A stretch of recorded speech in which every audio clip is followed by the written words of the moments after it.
बाकी ये लोग अपने माइक अपने म्यूट कर देंगे, वीडियो भी म्यूट कर देंगे और बहुत ध्यान से विस्तृत कंसेप्ट को सुनेंगे। ये सर जो वीडियो हमारा ओपन रहने दीजिए। अभिषेक sir please continue.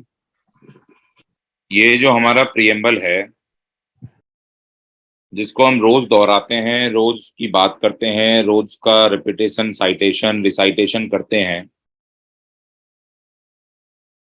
We, the people of India, having solemnly resolved to constitute India into a sovereign, secular, sovereign, socialist, secular, democratic republic, and to secure to all its citizens justice, social, economic, and political liberty of thoughts, expression, belief, faith, and worship, equality of status and opportunity, and to promote among them all fraternity, assuring the dignity of the individual and the unity and integrity of the nation. ये preamble एक दिन में नहीं बना है। इस preamble के जो पीछे की कहानी है वो बहुत लंबी है, लेकिन एक दिन में इसकी बहस हुई है। अक्टूबर 17, 1949 को कॉन्स्टिट्यूएंट असेंबली में प्रियम्बल के ऊपर बहस हुई, जहां पे अलग अलग लोगों के अलग अलग मत हुए। किसी ने कहा गॉड के नाम से शुरू किया जाए, किसी ने कहा गांधी के नाम से शुरू किया जाए, किसी ने सजेस्ट किया कि union of Indian socialistic Republic के नाम से किया जाए, किसी ने कहा अल्लाह के नाम से किया जाए। ऐसे ऐसे करके बहुत सारे सजेशंस आए, लेकिन इंडियन डेमोक्रेसी का जो स्ट्रक्चर है, या ये कहें कि बाबा साहब ने संविधान का जो पूरा का पूरा स्ट्रक्चर दिया है, क्योंकि बाबा साहब तो बहुत विद्वान हमारे महासमर थे, उन्होंने पूरी दुनिया देखी है, दुनिया भर के संविधान पढ़े थे। अगर हम इस चीज को गौर से देखेंगे तो हमको समझ आएगा कि जब ये बहस हो रही थी और तरह तरह की बातें आ रही थी, तो बाबा साहब को ये पता था कि आज जिस भारत की नींव रखेंगे, उस नींव से आने वाली जनरेशन्स का फ्यूचर डिसाइड किया जाएगा। और वो जो आने वाली जनरेशन्स का फ्यूचर है, वो जनरेशन अपना फ्यूचर खुद ही तय करेंगी, जैसे पहले हुआ करता था। वो जनरेशन्स अपना काम अपने लिए, अपने ही फायदे के लिए करेंगी, जैसे पहले हुआ करता था। इसलिए जब प्रियम्बल फाइनलाइज किया गया तो उसको वी द पीपल के नाम से शुरू किया गया। यानी जितना भी कॉन्स्टिट्यूशनल स्ट्रक्चर होगा वो हम लोगों के लिए, हम लोगों से, हम लोगों के द्वारा ही होगा। और जितना भी हम काम करेंगे हम लोगों के लिए, हम लोगों से, हम लोगों के द्वारा ही काम करेंगे। By the people, of the people, for the people की जो थ्योरी है वो कॉन्स्टिट्यूशन के प्रियम्बल की पहली लाइन से क्लियर हो जाती है।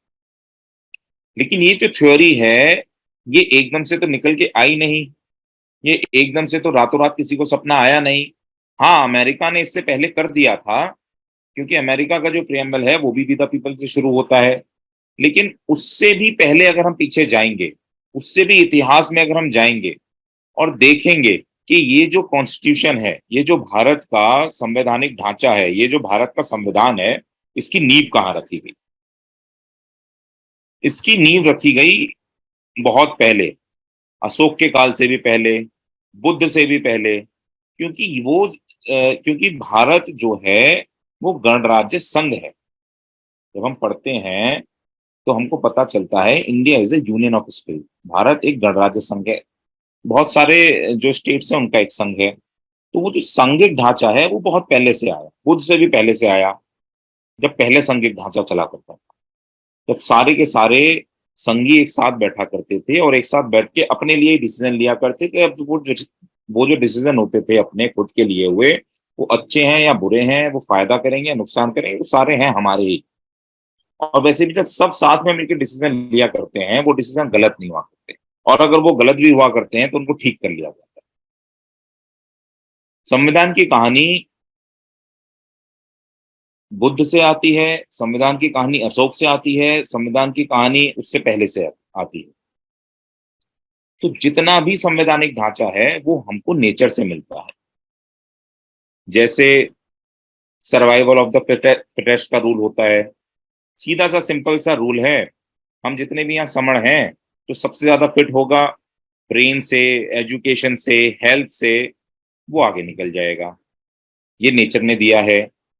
जैसे जो जितना ज्यादा स्ट्रगल करेगा वो आगे निकल जाएगा। लेकिन जो सबसे महत्वपूर्ण बात इसमें आती है निकल के, वो ये आती है कि आगे निकलने के लिए भी एक प्रोटेक्शन चाहिए। और वो जो प्रोटेक्शन है वो एक ढांचे से आती है। वो जो ढांचा है वो सांघिक ढांचा है।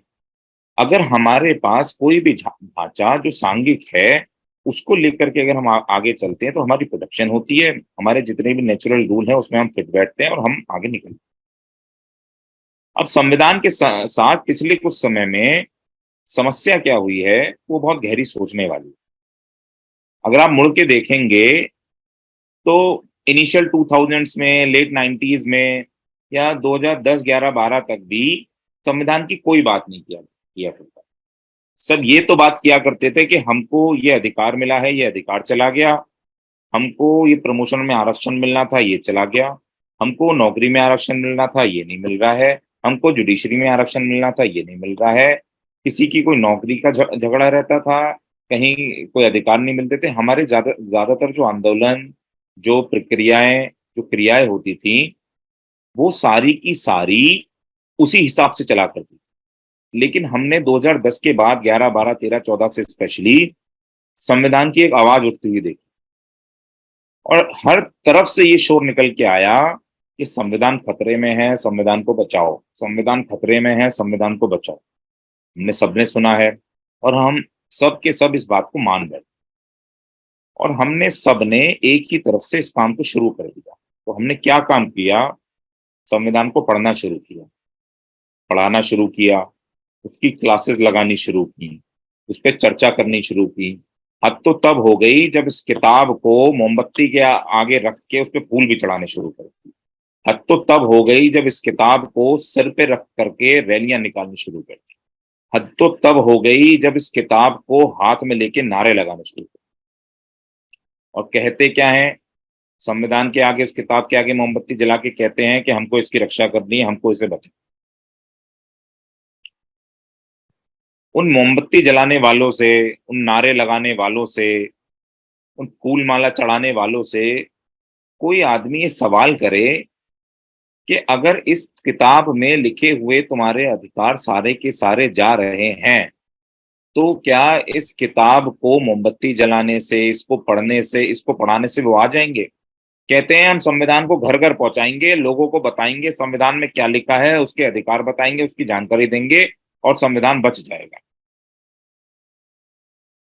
जिन लोगों ने संविधान दिया, उन्होंने देते साथ ही बता दिया था कि ये सारा का सारा जो संविधान है वो लोगों की इंटेंशन से चलता है, यानी वी द पीपल की इंटेंशन से चलता है।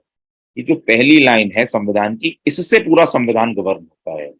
वी द पीपल अगर चाहते हैं कि संविधान में लिखे हुए सारे अधिकार हमको वर्ड बाय वर्ड मिल जाएं, तो वो अधिकार मिल जाएंगे। वी द पीपल अगर चाहते हैं कि संविधान में लिखी हुई सारी सुरक्षा हमको मिल जाए, तो वो मिल जाएंगी।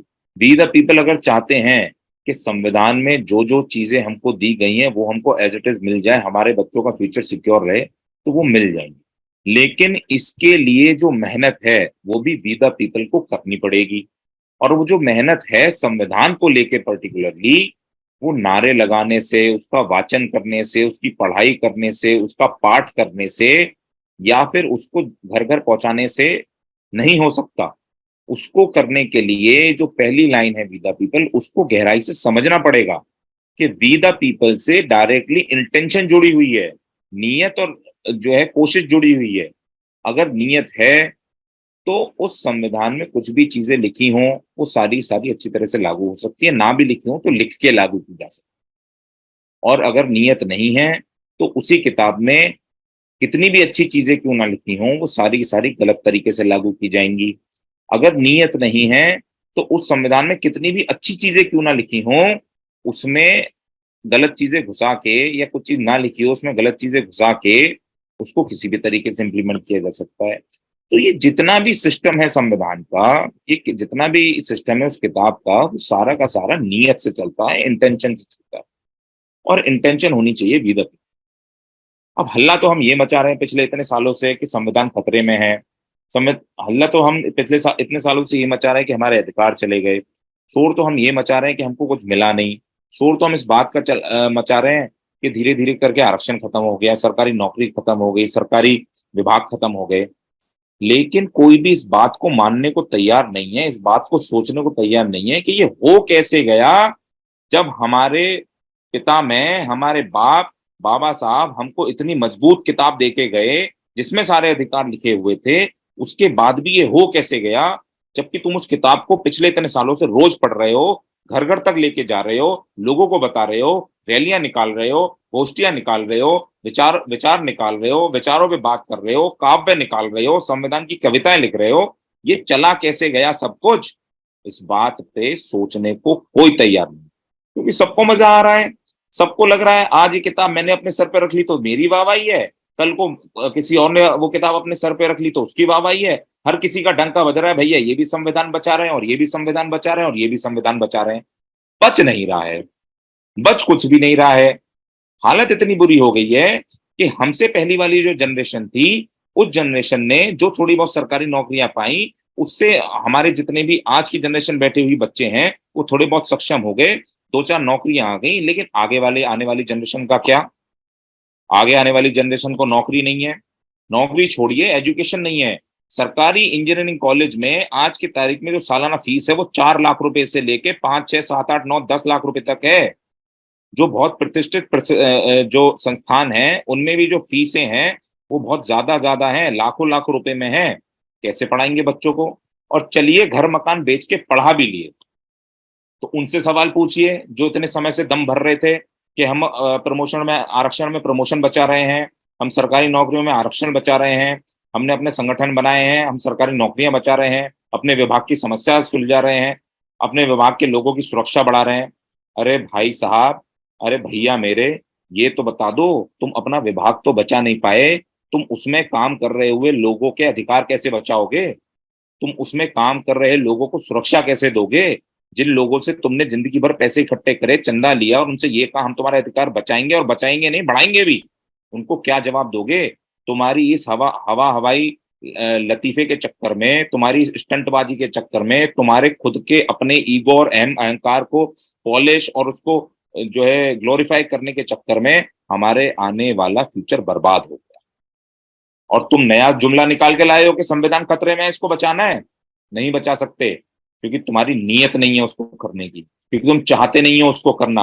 अगर तुम चाहते होते तो तुम जो संविधान की लिखी हुई पहली लाइन है, जो पहली शर्त है, सबसे पहले उसको पूरा करते। सबसे पहले तुम आई को खत्म करके वी बनाते। जितने भी हमारे संगठन वाले लोग हैं जिन्होंने इतने साल काम किया, हो हल्ला किया, सारी चीजें करी, ऐसा नहीं है उन्होंने काम नहीं करा, उन्होंने काम करा, लेकिन अपनी नादानियों की वजह से, अपने ईगो अहंकार की वजह से, अपना घर अपना दुकान चलाने की वजह से उन्होंने वो सारे के सारे काम गलत डाले। पहले बताया कि जो है छोटी छोटी चीजें बचाएंगे, अब कह रहे हैं हम संविधान बचाएंगे। संविधान नहीं बच सकता। पहली जो शर्त है वो फुलफिल करोगे तो कुछ होगा। पहली शर्त में आई हटता है, वी आता है, और वी का मतलब होता है हम सब इकट्ठे होके आएंगे, हम सब संघ के रूप में आएंगे, सांघिक ढांचे में आएंगे, और फिर सही इंटेंशन के साथ आगे बढ़ेंगे। अगर इंटेंशन सही नहीं है तो हम कुछ भी करते रहेंगे, हम कितना भी लेफ्ट राइट लेफ्ट कर लेंगे, हमारा कुछ भला नहीं हो सकता। इसलिए सबसे पहले हमें इंटेंशन पे काम करना पड़ेगा। संविधान खुद कहता है, जितने भी पॉलिटिकल लोग संविधान को बचाने की बात करते हैं, जितने भी यहाँ समण नेता हैं या समण लोग हैं जो संविधान को बचाने की बात करते हैं, कहते हैं पार्लियामेंट से बचाएंगे, कहते हैं जुडिशरी से बचाएंगे, कहते हैं इससे बचाएंगे, उनसे जरा पूछो, तुम खुद तो अलग अलग घूमते हो, तुम खुद तो अलग अलग जो है संविधान लेके घूमते हो कि हम इसको बचाएंगे। तुम कैसे बचाओगे जब तुम पॉलिटिकल डेमोक्रेसी, तुम डेमोक्रेटिक पॉलिटिक्स में विश्वास रखते हो, जब तुम डेमोक्रेटिक स्ट्रक्चर में विश्वास रखते हो, तो तुम्हें बेसिक प्रिंसिपल नहीं पता क्या? संविधान कहता है जो जितनी ज्यादा भारी संख्या में आएगा वो अपने उतने अधिकार ले जाए। तुम आज इकट्ठे होके आ जाओ, तुम अपने सारे अधिकार ले जाओ। तुम आज इकट्ठे होके आ जाओ, तुम अधिकारों से भी ज्यादा अधिकार ले जाओ। तुम आज इकट्ठे हो जाओ, तुम संविधान में वो सब लिख दो कि तुमको घर पे बैठ के बस रोटी खानी है, कुछ करने की जरूरत नहीं है, तो भी सारे काम हो जाएंगे। लेकिन उसके लिए जो संविधान की पहली शर्त है उसको फुलफिल करना पड़ेगा। वी द पीपल को एक साथ आके अपनी इंटेंशन से काम करना। ये तो हो गई संविधान की वो बात जो हमको इतने सालों से ये बताई जा रही है कि इसको खतरे से निकालना है, इसको बचाना। अब दूसरी बात जो है वो ये है कि ये बात हमको बता कौन रहा है, ये बात निकल के कहां से आई, या ये बात पे चर्चा कैसे हुई। दरअसल समस्या क्या है? समस्या ये है कि जिन लोगों ने अधिकार गायब करे, जिन लोगों ने अधिकार आने नहीं दिए, या जिन लोगों ने अपना संघ बना, हमसे सीख के अपना संघ बना करके अपने काम मजबूत कर लिए और हमको जो है नीचे धराशायी होने के लिए छोड़ दिया, उन लोगों ने एक बड़ी अच्छी स्कीम बनाई। उन लोगों ने सबने मिलके साथ में एक इतनी जो है वाटर टाइट स्कीम बनाई है कि उसको समझते समझते हमारी जनरेशन निकल गई और अब जाके वो बात समझ आई। वो लोग क्या चाहते हैं? उनका संघ इस मजबूत तरीके से काम करता है। उनका संघ ये कहता है, चाहे तुम तारीफ करो, चाहे तुम बुराई करो, चाहे तुम भत्सना करो, चाहे तुम आंदोलन करो, चाहे तुम गाली दो, चाहे तुम बुरा कहो, चाहे तुम जो है रैलियां निकालो, चाहे तुम रैलियां मत निकालो, लेकिन तुम जो भी करोगे उसके सेंटर ऑफ अट्रैक्शन हम रहेंगे। यानी पक्ष में भी हम रहेंगे और विपक्ष में भी हम रहेंगे। हम ही तुमको बताएंगे मुद्दा क्या है, हम ही तुमसे चर्चा करवाएंगे।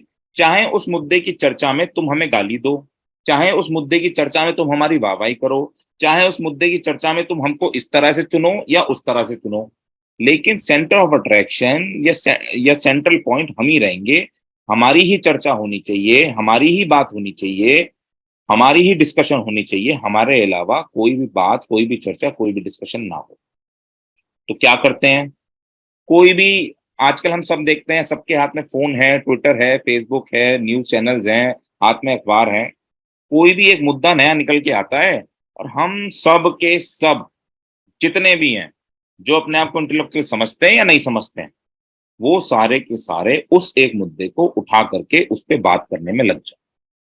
हम सारे के सारे उस मुद्दे पे अपनी एक्सपर्ट एडवाइस देने लग जाते हैं। हम सारे के सारे उस एक मुद्दे पे अपनी जितनी भी दुनिया भर का ज्ञान है उसको डिस्कशन में लगा देते हैं।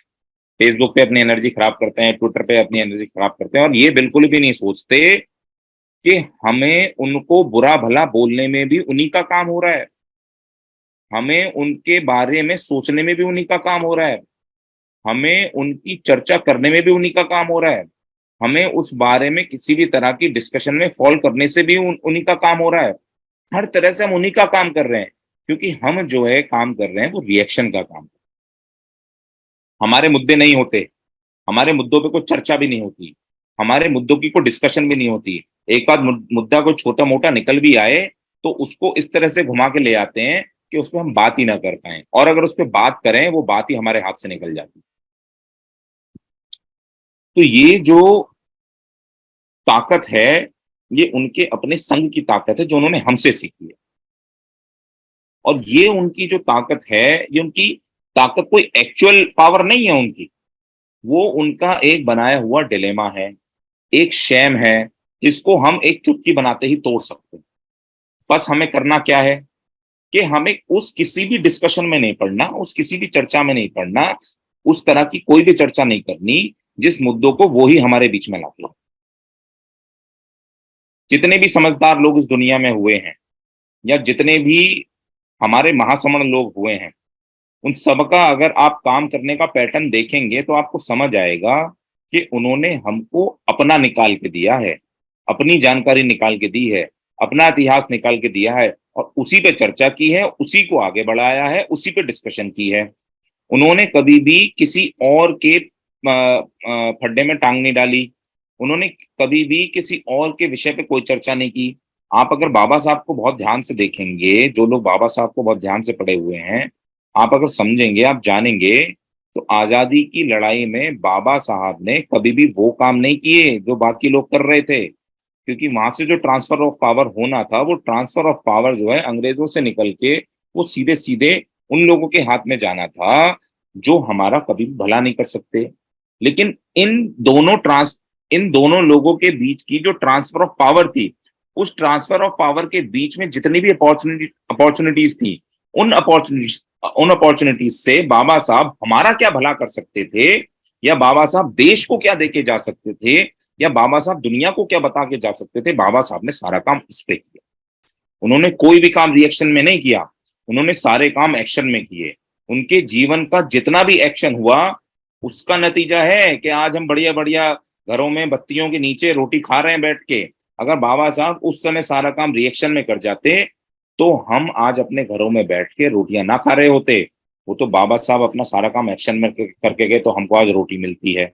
बाबा साहब अपना सारा काम एक्शन में करके गए, तो हमको नौकरी मिली। बाबा साहब ने सारा काम एक्शन में किया, तो हमको सुरक्षा मिली। बाबा साहब ने सारा काम एक्शन में किया, तो हमको आर्थिक सुरक्षा मिली। लेकिन कोई भी महासमण या कोई भी महापुरुष जो सुरक्षा, जो चीज, जो संपन्नता हमको देके जाते हैं, उसकी उम्र बहुत ज्यादा लंबी नहीं होती, यदि हम उनके बताए हुए रास्ते पे या उन्होंने जो चीज हमको सिखाई है उस पे काम ना करें। अगर हम उस पे काम करना छोड़ देते हैं, तो उन्होंने अभी तक हमको जितना निकाल के दिया था वो सारा का सारा चला जाता। 70 साल पहले, 100 साल पहले जो काम बाबा साहब ने किए, जो रिजल्ट उन्होंने दिए, उन्हीं का नतीजा है कि आज हम अपनी लाइफ को एंजॉय कर पा रहे हैं। तो आप ये सोचिए कि आज अगर हमने वो काम नहीं किए, आज अगर हमने सारे काम एक्शन में नहीं किए, आज हमने सारा काम सांघिक ढांचे पे नहीं करा, आज हम वी द पीपल की इंपॉर्टेंस नहीं समझ पाए, आज हम वी की गहराई को नहीं समझ पाए, तो आप जरा बस एक पल भर के लिए सोच के देखिए कि अब से 70 साल बाद या अब से 100 साल बाद आपके बच्चों की क्या हालत होने वाली है। पीछे किया गया हुआ जो काम होता है उसके भविष्य में रिजल्ट आते हैं। बुद्ध ने अगर काम ना किया होता और बुद्ध ने जो ज्ञान अर्जित किया उसको संघ के माध्यम से धम्म के रूप में सबको ना दिया होता, तो बाबा साहब हमको क्या देके जाते। और बाबा साहब ने अगर वो हमको ना दिया होता तो सामाजिक क्रांति कैसे पता चलती। और सामाजिक क्रांति अगर हम उसको आज ठीक तरीके से नहीं करेंगे, तो हम अपने बच्चों को क्या देके जाएंगे। हमारे बच्चों की हालत वो हो जाएगी जो पूना के अंदर हमारे लोगों की आज से 2-3-4 जनरेशन पहले हुआ करती। बहुत ज्यादा समय नहीं रह गया है, एजुकेशन बहुत महंगी हो गई है, नौकरियां जा चुकी हैं, नौकरियां है नहीं। प्राइवेट फील्ड में आप चले जाओ, जात पूछ के नाम पूछ के काम दिया जाता है। आप अपना बिजनेस करने जाओगे, आप अपना व्यापार करने जाओगे, तो इतनी कठिनाइयां आती हैं, हर स्टेप पे बैरियर खड़े कर दिए जाते हैं। जो मजबूत लोग हैं वो तो झेल जाएंगे, लेकिन जो हमारे सीधे साधारण अच्छे लोग हैं, सच्चे लोग हैं, जो अभी लड़ी रहे हैं, बेसिक स्ट्रगल कर रहे हैं, वो कैसे सरवाइव कर पाएंगे। लेकिन एक जनरेशन बाद तो हालत इतनी बुरी हो जाएगी कि जो मजबूत लोग भी हैं उनकी भी दशा बहुत बुरी हो जाएगी। उनकी दशा इतनी ज्यादा बुरी हो जाएगी कि उनको खाने के लिए भी जो है दर दर की ठोकरें खानी पड़ेंगी। नौकरियां जितनी हैं वो चली जाएंगी। आर्टिफिशियल इंटेलिजेंस का जमाना, आर्टिफिशियल इंटेलिजेंस का काम, आर्टिफिशियल इंटेलिजेंस और मशीन का जो युग है, वो इतनी तेजी से आगे बढ़ रहा है, वो इतनी तेजी से आगे बढ़ रहा है कि उसने बहुत सारी चीजें रिप्लेस करनी ऑलरेडी शुरू कर दी। अब जैसे नीदरलैंड के अंदर तो वकीलों को ही रिप्लेस करना शुरू कर दिया आर्टिफिशियल इंटेलिजेंस से। तो यहाँ जितने वकील बैठे हुए हैं, यहाँ जितने वकील आज इकट्ठे हुए हैं, वो इस बारे में क्या सोचेंगे। वहां जो पेटी क्राइम्स होते हैं, जो चालान के काम होते हैं, उसमें जो कोर्ट के आर्ग्यूमेंट होते हैं, अब वो एआई से हो जाते हैं। वहां से ड्राफ्ट आया, यहाँ से पिटीशन आई, वहां से रिटर्न में आर्ग्यूमेंट्स आए, उनको जो है वेट कर लिया और जजमेंट निकाल दी। अब उसको करते रहो, आगे चलेंगे। डॉक्टरों के जो काम है, डॉक्टरों के काम भी आगे जाके रिप्लेस हो जाएंगे। इंजीनियर्स के जो काम है, इंजीनियर्स के काम तो ऑलरेडी रिप्लेस हो रहे हैं। जितने इंजीनियर पढ़ के निकल रहे हैं उनके लिए नौकरी नहीं है, और जितने भी जो है नौकरी करने वाले लोग हैं उनके काम मशीन कर रही हैं। और जितने भी लोग ये समझते हैं कि हमने अपने बच्चों को बहुत अच्छा पढ़ा दिया, बहुत अच्छा लिखा दिया, वो कंप्यूटर साइंस का इंजीनियर बन गया, वो इसका इंजीनियर बन गया, आप अगर इस बात को बारीकी से देखेंगे तो हमारे बच्चों को ये जो बड़ी बड़ी कंपनियां हैं जो कैपिटलिज्म का शिकार बनाती हुई आई हैं सोशलिस्टिक देशों को, उन सब ने हमारे बच्चों को महंगी लेबर बनाया है। उन सब ने हमारे बच्चों को सिर्फ और सिर्फ महंगी लेबर बनाया है। उनको महंगे पैसे देके लिबरई की इतनी ज्यादा आदत लगा देते हैं कि वो उसके आगे सोच ही नहीं पाते। उसके आगे ये सोच ही नहीं पाते कि क्रांति क्या चीज है। वो उसके आगे सोच ही नहीं पाते कि नौकरी अगर चली गई तो आगे आने वाले भविष्य का क्या होगा। वो उस बारे में सोच ही नहीं पाते कि पीछे जो जनरेशन है उन्होंने कितनी मेहनत करी है। मेहनत करे हमारा बच्चा, पढ़ाई कराए हम अपने बच्चे को, लेकिन लिबरई उनसे कौन कराएगा? लेबर का काम कराएंगे उनसे बाहर वाली कंपनियां जो देश में आ गई। और जो बहुत ज्यादा अच्छी लेबर होगी, जो बहुत ज्यादा एडवांस लेबर होगी, वो उसको अपने साथ यहाँ से देश से ले जाते हैं। वो उसको अपने यहाँ ले जाके नौकरी का कराते हैं, उसको अपने देश में ले जाके नौकरी कराते हैं। लेकिन घूम फिर के जो सारी बात आती है वो यही आती है कि पहले जो लेबर हुआ करती थी वो लेबर अभी भी होती है, लेकिन जो हमारे पढ़े लिखे बच्चे हैं, जो हमारे बच्चे तैयारी करके आगे आ रहे हैं, वो रिवॉल्यूशन में कितना कंट्रीब्यूशन कर पा रहे हैं। उनको तो महंगी लेबर बना के अपने साथ ले जा रहे हैं। तो ये जितना भी सिस्टम है और उसमें भी बहुत ज्यादा स्कोप है नहीं। 2006, 7, 8 में अगर आप लोग ध्यान देंगे तो याद आएगा कि इंजीनियर्स की भरमार आई थी। हर जगह इंजीनियरिंग कॉलेज खुले थे। और आज अगर आप देखेंगे अपने आसपास के इलाकों में बहुत सारे इंजीनियरिंग कॉलेज बंद हो चुके हैं, क्योंकि इंजीनियर जितने प्रोड्यूस हो रहे हैं उनकी उतनी खपत नहीं है। और जब उनकी खपत नहीं है तो उनका जो रिप्लेसमेंट है वो मशीन कर रही है। और वैसे भी दुनिया में एक समय ऐसा आता है कि जब धीरे धीरे धीरे धीरे करके जो ह्यूमन लाइफ है उसको कर्टेल कर दिया जाता है। उसको अलग अलग तरीके से कर्टेल कर दिया जाता है। जरूरी नहीं है डायरेक्टली मारेंगे, इनडायरेक्टली मार दिया जाता है। और जब वो ह्यूमन लाइफ इनडायरेक्टली कर्टेल हो जाती है, वो कर्टेल लाइफ फिर वही जी पाते हैं, फिर उस सोसाइटी में वही जी पाते हैं जिनके पास बहुत अच्छी एजुकेशन है, या जो थोड़े बहुत संपन्न लोग हैं, या जिनके पास जो है लड़ने की क्षमता है।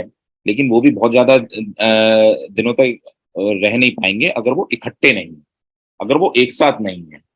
बचेंगे भी वही लोग, एजुकेशन भी तभी काम आएगी, स्किल भी तभी काम आएगी, पैसे भी तभी काम आएंगे, या संपन्न जो लोग हैं उनकी संपन्नता भी तभी काम आएगी जब हम सारे लोग इकट्ठे रहें, जब हम सारे के सारे लोग एक साथ रहें, जब हम सारे के सारे लोग अच्छे इंटेंशन से एक साथ रहेंगे।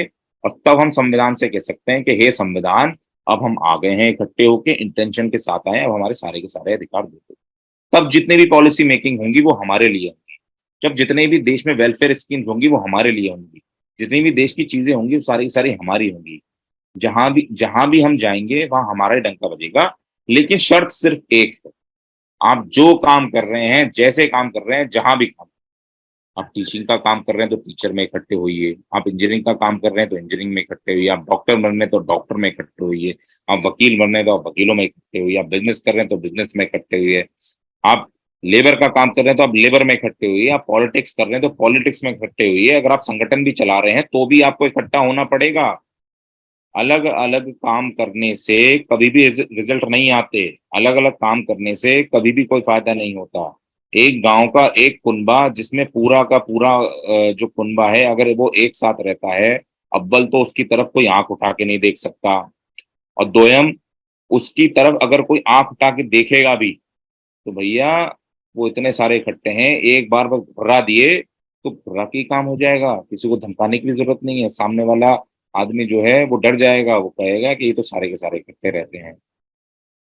2 अप्रैल 2018 ये एक बहुत बेहतरीन एग्जाम्पल है जो हम सबने अपनी आंखों से देखा। इससे ज्यादा शानदार एग्जाम्पल हमारे सामने नहीं हो सकता।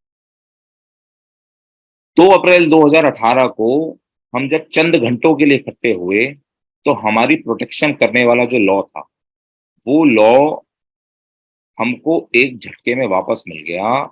और वापस ही नहीं मिला, वो और ज्यादा ताकत के साथ वापस।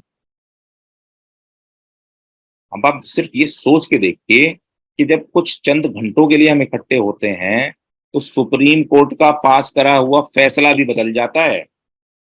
तो बाकी तो छोटी मोटी समस्याओं की औकात ही क्या है।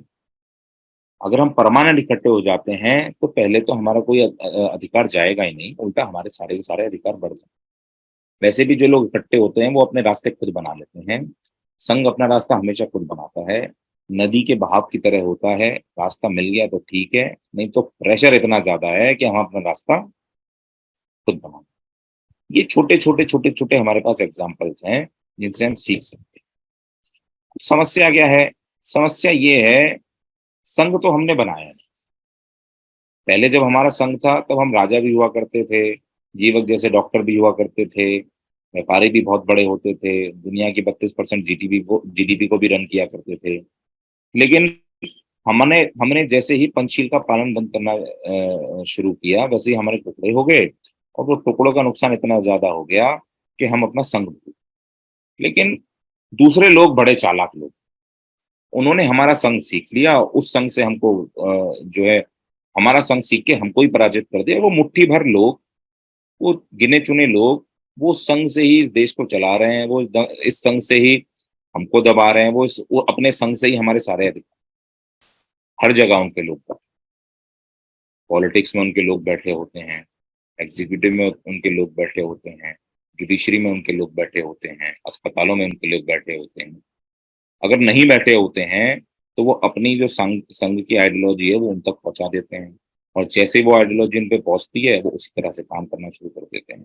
अब समस्या ये है कि हमारी तादाद इतनी होने के बाद भी, हम लोग इतने सारे होने के बाद भी, और हमारी आइडियोलॉजी होने के बाद, हम संघी होने के बाद, नेचुरल रूप से हम ही संघी हैं, हम संघी होने के बाद, हमारे पास सारा कल्चर, सारी सोसाइटी, सारी पावर होने के बाद भी हम अपनी आइडियोलॉजी को समझ के उस पर काम नहीं करते।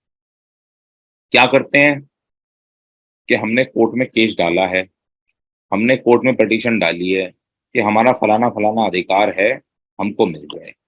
क्या करते हैं, हमने कोर्ट में पिटीशन डाली है कि हमारा जो प्रमोशन में आरक्षण है वो हमको मिल जाए।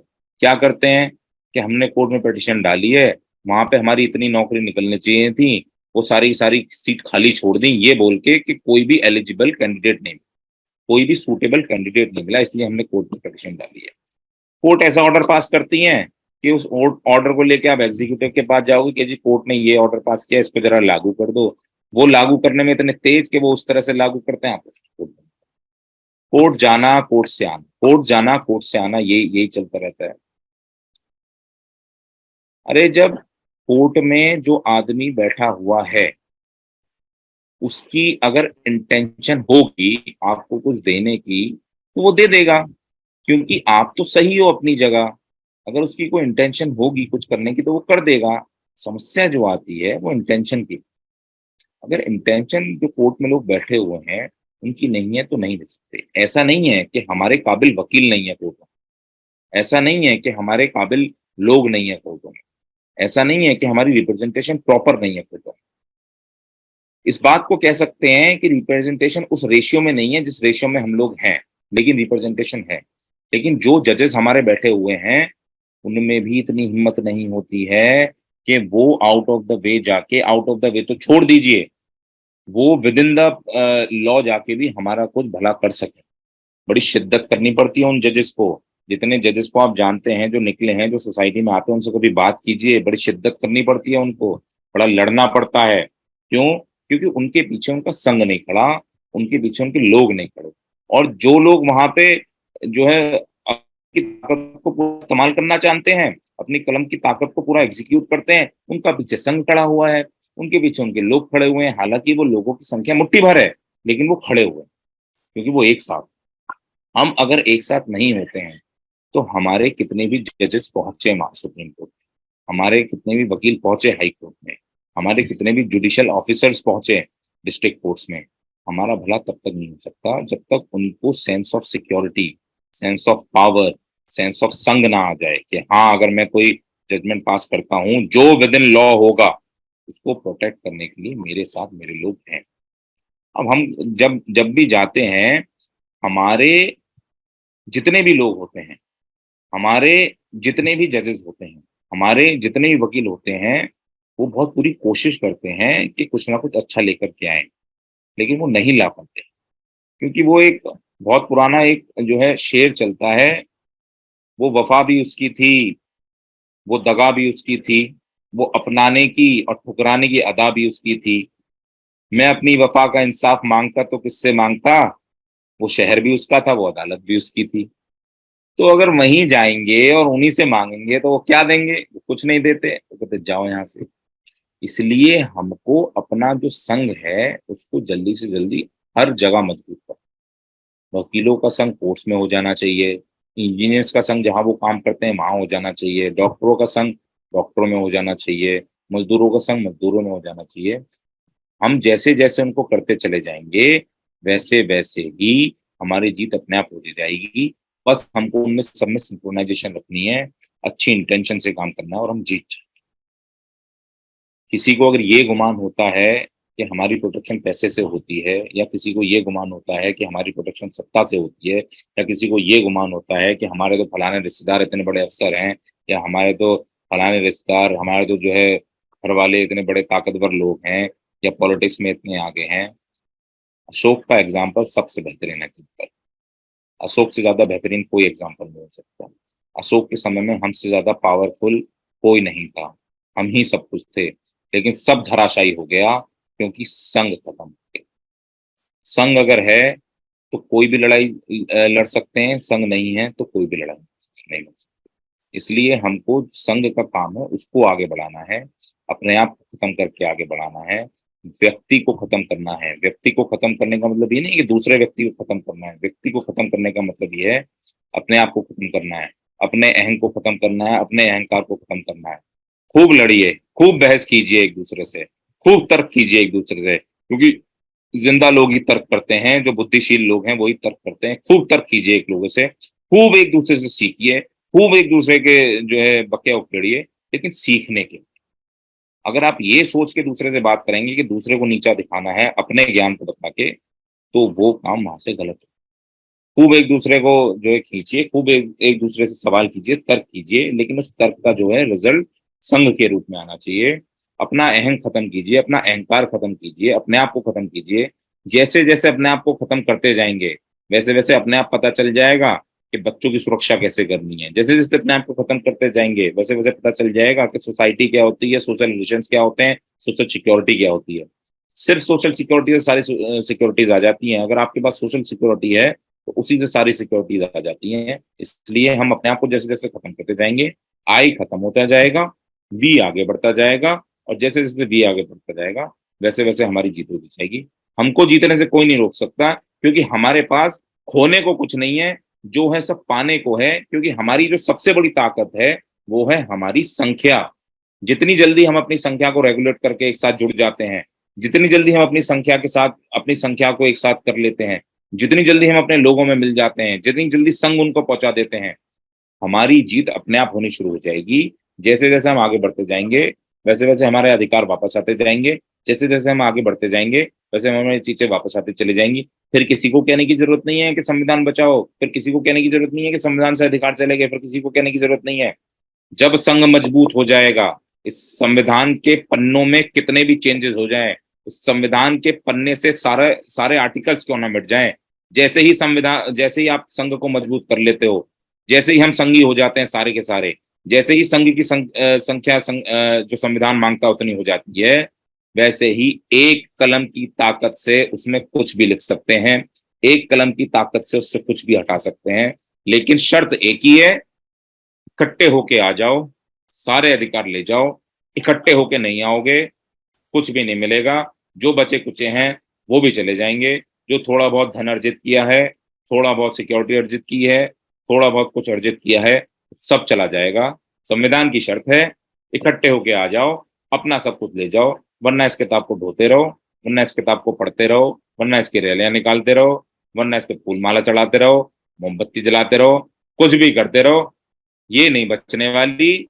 इसकी फिजिकल कॉपी रह जाएगी, इसकी इंटेंशन चली जाएगी, इसकी जो है स्पिरिट गायब हो जाएगी, लेकिन एक किताब रह जाएगी। फिर इसको ढोते रहेंगे, इसको करते रहेंगे, कुछ फायदा नहीं है। अभी थोड़ा बहुत मौका है, इकट्ठे हो जाते हैं तो सब बच जाएंगे, इकट्ठे नहीं होंगे तो कुछ नहीं बचेगा। संघं नमामि, संघ को सलाम, संघ को नमस्कार। अगर मेरे वक्तव्य में कोई त्रुटि हुई हो तो संघ मुझे क्षमा करे, संघ मुझे क्षमा करे, संघ मुझे क्षमा करे।